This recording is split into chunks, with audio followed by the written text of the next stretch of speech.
Mga kumare, manonood na naman tayo ng nagkukut-kut ng ingron. Di ko alakalain na ganito pala kadami yung dry skin at ingron na makukuha dito sa kuko niya.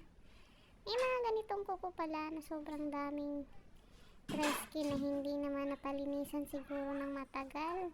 At yung mga dry skin niya ay nangukulor yellow na. Tingnan nyo yun kung gaano ka-yellow yung gilid.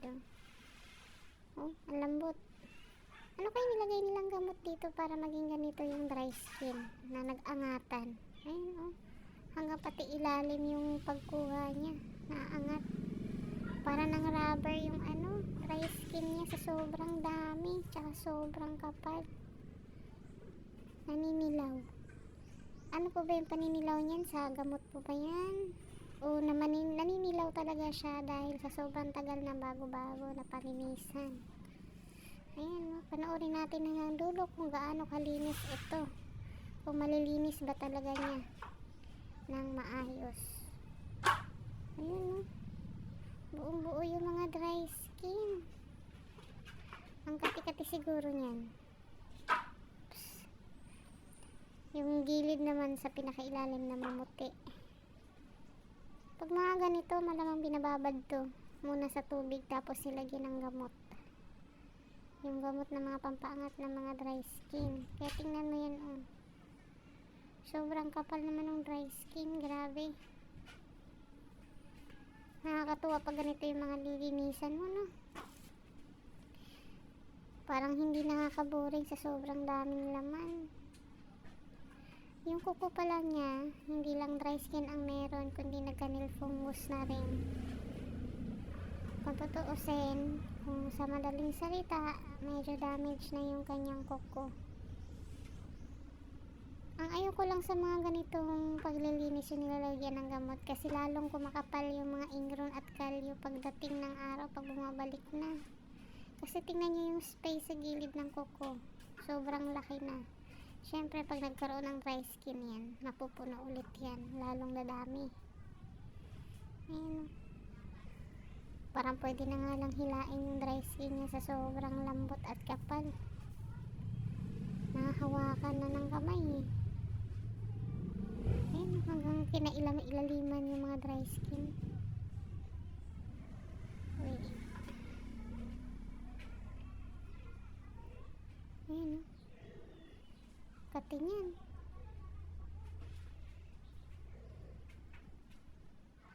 Yellow. Ayun. Inaangat lang ng konti. Angat agad yung dry skin. Buong buo pa. Oh. Ang kati siguro niyan. Tsaka siguro ang ginawa yan after malinisan.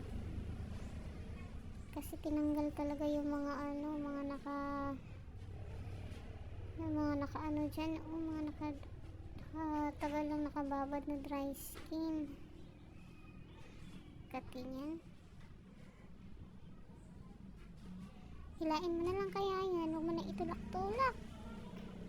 Nakakagigil oh. Ayan oh. Eh. Namumuti. Pa. Ayan pa. Oops. Kati niyan.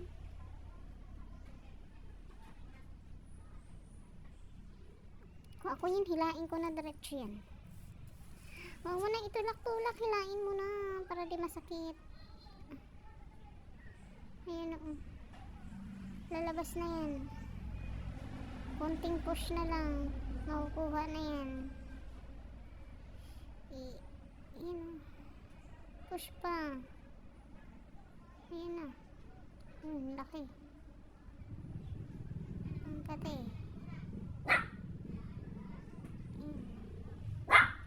Ish.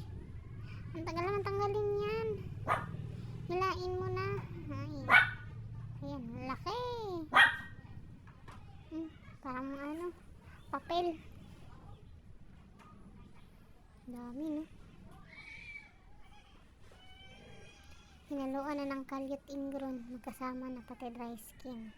Pero in fairness, natanggal yung mga dry skin talaga. Ang laki lang ng parang butas sa gilid. Ang laki na ng space.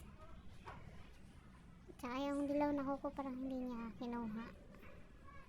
Ay, nilagyan lang ng gamot. Critical